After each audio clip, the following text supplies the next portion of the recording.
বিরতির পর আবারও ফিরে এলাম এডিটরস পিকে। সোহরাওয়ার্দী উদ্যানের ঐতিহাসিক স্থানগুলো চিহ্নিত করে সংরক্ষণে আদালতের আদেশ বাস্তবায়ন হয়নি 5 বছরেও। এতে হতাশ হয়ে আবারও আদালতে দ্বারস্থ হওয়ার কথা ভাবছেন রিট আবেদনকারীরা। তবে মুক্তিযুদ্ধ মন্ত্রণালয় বলছে আগামী ডিসেম্বরের মধ্যেই এই আদেশ বাস্তবায়ন করা হবে। বাংলাদেশের মুক্তিযুদ্ধের সূতিকাগার খ্যাত রেসকোর্স ময়দান আজকের সোহরাওয়ার্দী উদ্যান। মুক্তিযুদ্ধের ইতিহাস সংরক্ষণের জন্য 2009 সালে হাইকোর্ট এক আদেশ দেয়। সে আদেশ অনুযায়ী বঙ্গবন্ধুর 7 মার্চের ভাষণের স্থান এবং পাকিস্তানি বাহিনীর আত্মসমর্পণের স্থান থেকে শিশু পার্ক অন্যত্র সরিয়ে নেওয়ার কথা, কিন্তু সে আদেশ আজও বাস্তবায়িত হয়নি। সাবেক সেনাপ্রধান KM শফিউল্লাহ এবং অধ্যাপক মুনতাসির মামুনের রিট আবেদনের রায়ে এ দুটি স্থান সহ আরও 5টি স্থান চিহ্নিত করে সংরক্ষণের আদেশ দিয়েছিল আদালত, যেগুলোর মধ্যে 1971 সালের জাতীয় ও প্রাদেশিক পরিষদের শপথ গ্রহণ এবং স্বদেশ প্রত্যাবর্তনের পর বঙ্গবন্ধুর ভাষণের জায়গাটিও রয়েছে। পুরো সোহরাওয়ার্দী উদ্যান এবং শিশু পার্ক ঘুরে দেখা যায় বঙ্গবন্ধুর 7 মার্চের ভাষণের স্থান এবং পাকিস্তানি বাহিনীর আত্মসমর্পণের জায়গা ছাড়া বাকি জায়গাগুলো এখনও চিহ্নিতই করা হয়নি। পার্কের জায়গায় জায়গায় পুঁতিগন্ধময় ময়লার স্তূপ আর মাদকসেবী ও ছিন্নমূল মানুষের অবাধ বিচরণের কারণে জায়গাটির ঐতিহাসিক গুরুত্বের ব্যাপারে কর্তৃপক্ষের আন্তরিকতা নিয়ে সন্দিহান হবেন যে কেউ। তো জায়গাটা যে একটা ঐতিহাসিক জায়গা বুঝলাম না, এটা ডাস্টবিনে পরিণত হইতেছে। মাঝে মাঝে আসি, অবাক লাগে, কষ্ট লাগে, আসলে কি পরিবেশ কি পরিস্থিতি। এখনও আদালতের আদেশ উপেক্ষিত হয় আদালত অবমাননার মামলা করার চিন্তা করছেন রিট আবেদনকারীরা।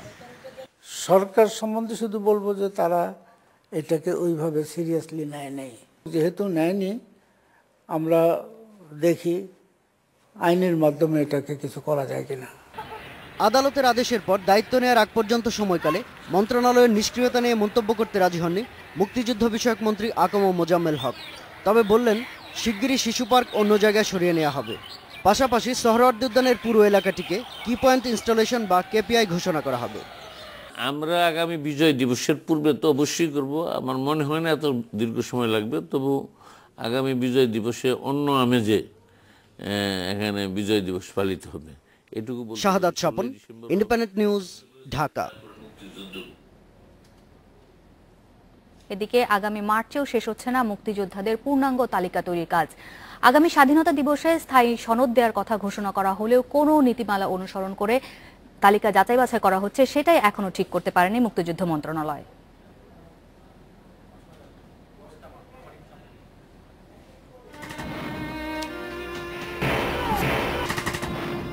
স্বাধীন একটি দেশ জন্ম নিয়েছে এক রক্তক্ষয়ী জনযুদ্ধের ভেতর দিয়ে, কিন্তু এখনও একটি পূর্ণাঙ্গ তালিকায় তৈরি করা গেল না এসব যোদ্ধাদের।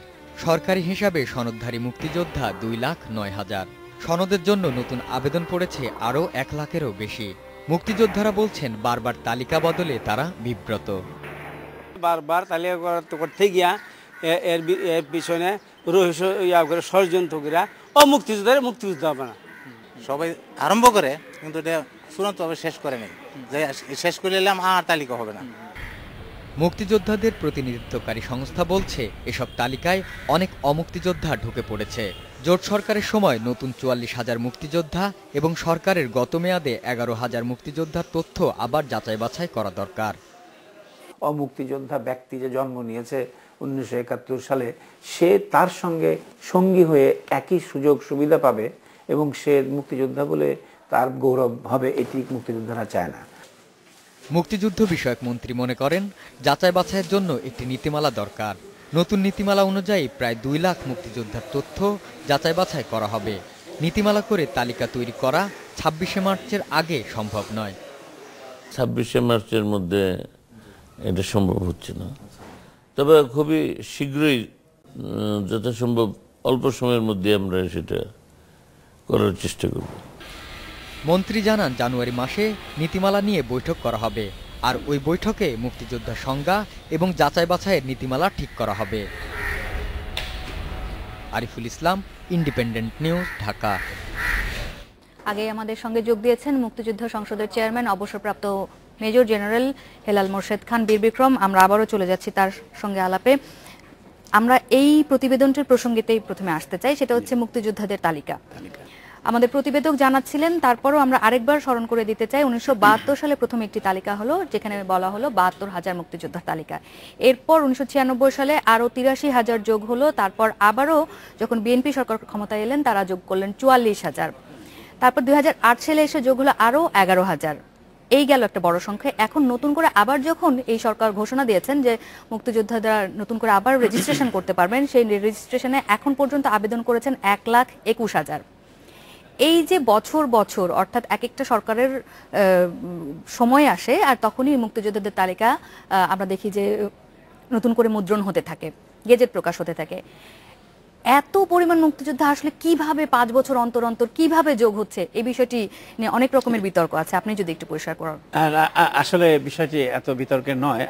যদি আমরা সংখ্যার দিক দিয়ে যাই, আমরা জানি যে মুক্তিযুদ্ধের সময় সেক্টর ওয়াইজ যদি বিভক্ত করা যায়, সেক্টর ওয়াইজ হিসাবটি নিলে তখন দেখা যায় যে তখন নিয়মিত বাহিনীর সংখ্যা সেক্টরে ভারতের প্রশিক্ষণপ্রাপ্ত এবং ছিল 24,000 এবং মুক্তিযোদ্ধা অর্থাৎ প্রশিক্ষিত মুক্তিযোদ্ধার সংখ্যা ছিল 1,07,000। এই 1,07,000 আর এই 24 হলো 1,31,000। এই সংখ্যাটি মুক্তিযুদ্ধের সময় ভারতে প্রশিক্ষণপ্রাপ্ত যে মুক্তিযোদ্ধারা ছিল সেই দলিল অনুযায়ী এটি পাওয়া যায়। এই দলিলগুলো সেক্টর থেকে যখন যুদ্ধ শুরু হয়ে গিয়েছিল, সেক্টর থেকে কিছু সেক্টরদের যে যারা কর্মকর্তা ছিলেন তাদেরকে বলা হয়েছিল এটিকে একসাথে করে ঢাকা সেনাবাহিনী সদরে দিতে, হস্তান্তর করতে। সেটি তারা করেছিলেন। করার পরে এটি 72 সালে করার পরে এটিকে সংরক্ষণের জন্য পাঠিয়ে দেওয়া হয় ইস্ট বেঙ্গল রেজিমেন্টাল সেন্টার, যেটি সংরক্ষণের জন্য দায়িত্বপ্রাপ্ত। এটি সেখানে পড়ে থাকে সেই 72 সাল থেকে 84 সাল পর্যন্ত। এই বিষয় নিয়ে বা তালিকা নিয়ে তখন যে ধারণাগুলো করা হচ্ছিল, বিভিন্নভাবে বিচ্ছিন্নভাবে তালিকা হয়তো করা হয়েছে, কিন্তু সেভাবে সমন্বয়িতভাবে করা হয়নি। কারণ মুক্তিযোদ্ধাদেরকে নিয়ে ভাবার সময় তখন কারো ছিল না বঙ্গবন্ধুর মৃত্যুর পরে। 82 সালে প্রয়াত মেজর জেনারেল আমিন আহমেদ চৌধুরী সাহেব, উনি ছিলেন কল্যাণ ট্রাস্টের ডিজি। উনি ব্যক্তিগত উদ্যোগে এই তালিকাটি তৈরি করেন। সেটি ভারতের সেই তালিকাটি দেখে সেই 1,34,000 থেকে উনি খুঁজে পেয়েছিলেন 72,000। এটি নিশ্চিত, এই বিষয়ে কোনো দ্বিধা নেই, দ্বন্দ্ব নেই, এরা মুক্তিযোদ্ধা এবং একে বাড়ানো কমানোর কোনো রাস্তা নেই। তবে 1,34,000-এর মধ্যে 72,000 পেয়েছে কারণ এই যে তারা সেক্টর থেকে যখন নিয়ে এসেছিল, জমা দিয়েছিল, তারপরে 12টি বৎসর কেটে গেছে, সেখানে কিছু উই পোকায় বা পানি পড়ে বা নষ্ট হয়ে গেছে। প্রক্রিয়ায় যাচাই বাছাই করা হতো? তখন যাচাই বাছাই প্রয়োজন ছিল না, কারণ ওই লিস্টই ছিল মেইন লিস্ট, প্রধান লিস্ট, যারা ভারতে প্রশিক্ষণপ্রাপ্ত। এখানে একটি বিষয় আছে, ভারতে প্রশিক্ষণপ্রাপ্তই ছিল 1,34,000। তার মধ্যে আমরা লিস্ট করতে পেরেছি 72। তাহলে বাকি যে সংখ্যাটি তারা কিন্তু ভারতে প্রশিক্ষণপ্রাপ্ত, কিন্তু দেশের অভ্যন্তরে রয়ে গেছে, তারা আসতে পারেনি তালিকাতে ওই সময়। এই অবস্থা থেকে পরিত্রাণ পাওয়ার জন্য জননেত্রী শেখ হাসিনা যখন আসলেন প্রথমবার সরকারে, তিনি নির্দেশ দিয়েছিলেন তার অফিসের মাধ্যমে মুক্তিযোদ্ধা সংসদকে তৎকালীন, যে এই লেফট ওভার যারা বাকি রয়ে গেছে তাদের তালিকাটি করা হোক এবং মুক্তিযুদ্ধের সময় এই 1,34,000-ই তো শুধু যুদ্ধ করেনি, বাংলাদেশের ভেতরে আরও অনেক অনুপ্রাণিত যুবক ছিল, কৃষক ছিল, মানুষ ছিল, যারা মুক্তিযুদ্ধে যোগ দিয়েছে, করেছে, স্বল্প ট্রেনিং করে জীবন দান করেছে, সাহসিকতা দেখিয়েছে এবং কোনো ক্ষেত্রে তারা অ্যাওয়ার্ড অর্থাৎ বীরত্ব খেতাবও পেয়েছে।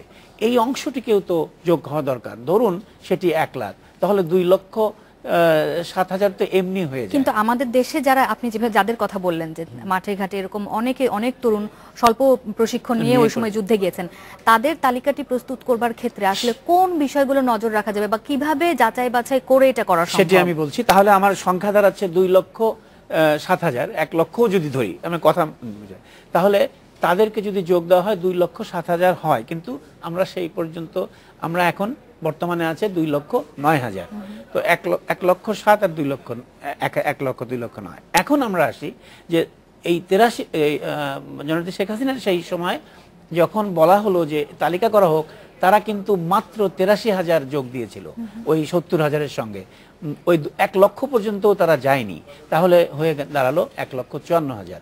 অর্থাৎ কনজারভেটিভ ভাবেই এই মুক্তিযোদ্ধাদেরকে তালিকাভুক্ত করা হয়েছিল, কোনো ওয়াইল্ড সিস্টেমে নয়, একটি সিস্টেমের মাধ্যমে, কমিটির মাধ্যমে উপজেলাতে। এটি করার পরে 1,54,000 ছিল। এই 54,000-কে আমরা এখন লাল বই বলি, যে বইটি আমরা অত্যন্ত পরিচিত। এটিকে আমরা বেস ধরে নিয়ে মনে করি যে এটির মধ্যে সেই ভারত প্রশিক্ষণ ৭২,০০০ এবং বাংলাদেশের প্রশিক্ষিত মুক্তিযোদ্ধা ৮৩,০০০-এর মধ্যে কিছু ভারত প্রশিক্ষিত, কিছু বাংলাদেশে প্রশিক্ষিত। তাহলেও কিন্তু আমাদের কিছু রয়ে যাচ্ছে। তারপরেও এই তালিকায় আসলে কিভাবে ভুয়া মুক্তিযোদ্ধা ঢুকে গেল? আচ্ছা, তারপর এটি হলো আমি বলছি ৯৮ সালের কথা।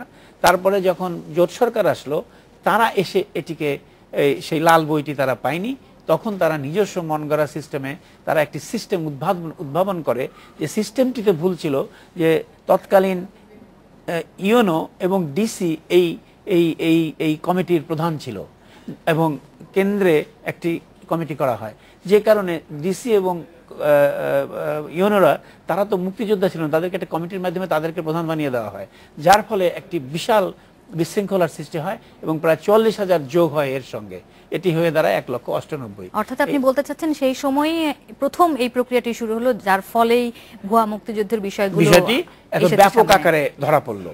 তার পরবর্তীতে এসছে বর্তমান সরকারের আগে ১১,০০০ যোগ হয়েছে, সেটির মধ্যে অসংখ্য ভুয়া যেটি হয়েছে সেটি বোঝা যাচ্ছে, কারণ তৎকালীন মন্ত্রী মহোদয়ের জামুকা নামক যে সংগঠনটা, তার মাধ্যমে উনি সরাসরি করেছিলেন, উনি কোনো কমিটির মাধ্যমে করেননি, যে কারণে এই বিষয়টি হয়েছে। ১১,০০০-এর মধ্যে এখন যে সচিব এবং বড় বড় কর্মকর্তাদের নাম শুনছেন, এটি ওই সময় হয়েছে।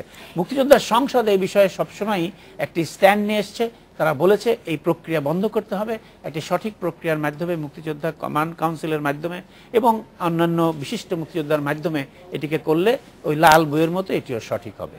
এটি হলো আমাদের স্ট্যান্ড এবং এটি আমরা চাই।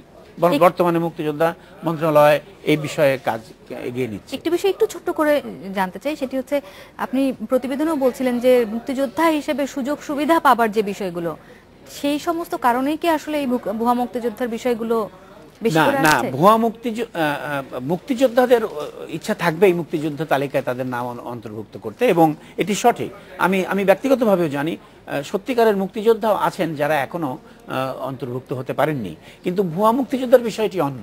এটি হলো ব্যক্তিগত দুর্নীতি চিন্তাধারার মাধ্যমে এবং রাজনৈতিক চিন্তাধারার কারণে মুক্তিযুদ্ধের এই লিস্টটি তৈরি করা হয়েছে, যার মধ্যে ঢুকেছে ভুয়া মুক্তিযোদ্ধারা। সেটি যোগ সাজশ, অর্থাৎ রাজনৈতিক একটা উদ্দেশ্য ছিল। রাজনৈতিক উদ্দেশ্য। এই আলোচনাটা একটু পর আবার ফিরতে চাই, আরেকটা বিরতি নিতে হবে। এডিটর স্পিক আরেকটা বিরতি নিচ্ছি, ফিরছি একটু পরে।